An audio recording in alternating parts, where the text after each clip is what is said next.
الحمدللہ الحمدللہ وکفی وسلام علی عبادہ الذین اصطفاہ اما بعد۔ محترم سامعین، زکوٰۃ سے متعلق بات چل رہی تھی، تو ایک مسئلہ یہ ہے کہ تجارتی مال کس کو کہتے ہیں؟ تجارتی مال وہ ہے جو آدمی نے فروخت کرنے کے لیے، بیچنے کے لیے رکھا ہے اور جس کی بکری کرتا ہے، جس سے نفع کماتا ہے۔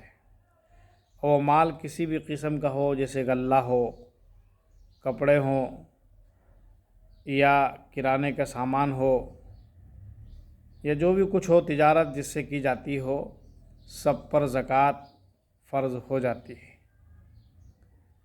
چاندی پر زکوٰۃ فرض ہے، اس کا نصاب کیا ہے؟ نصاب کس کو کہتے ہیں؟ نصاب کہتے ہیں کہ خاص مقدار کو، جو اس مقدار جو شریعت نے زکوٰۃ فرض کی پہنچ جاتا ہے اور آدمی کے پاس جمع ہو جاتا ہے، اس پر زکوٰۃ فرض ہوتی ہے۔ جیسے چاندی کا نصاب جو ہے 54 تولہ چاندی ہے اور 2 ماشا، اس پر زکوٰۃ فرض ہوتی ہے، تو اس کا 40واں حصہ زکوٰۃ میں دیا جاتا ہے۔ 40واں حصہ زکوٰۃ میں دیا جاتا ہے، یعنی اس کو حساب لگا کر اور 40واں حصہ زکوٰۃ میں دینا چاہیے، یہ ہمیشہ دھیان رکھیں۔ اسی طرح سونے کا نصاب ہے 40واں حصہ، اسی طرح نقد مال کا حساب ہے، وقت پر اس کو جوڑ لے، 40واں حصہ اس کا دینا ضروری ہے۔ یعنی کسی کے پاس نقد مال بھی ہو تو اس کا 40واں حصہ، مثلاً 1 لاکھ روپے ہیں تو اس کو 2500 روپے یوں سمجھے زکوٰۃ دینا فرض ہے، لازم ہے۔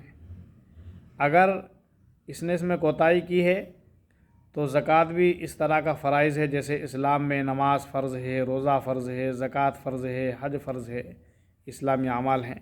اللہ عمل کی توفیق عطا۔ اسی طرح سونے کا نصاب 7 تولے 8.5 ماشے ہے، اس کا بھی 40واں حصہ دینا چاہیے، یہ ہمیشہ ہم دھیان رکھیں۔ اور تجارتی مال کا نصاب کیا ہے؟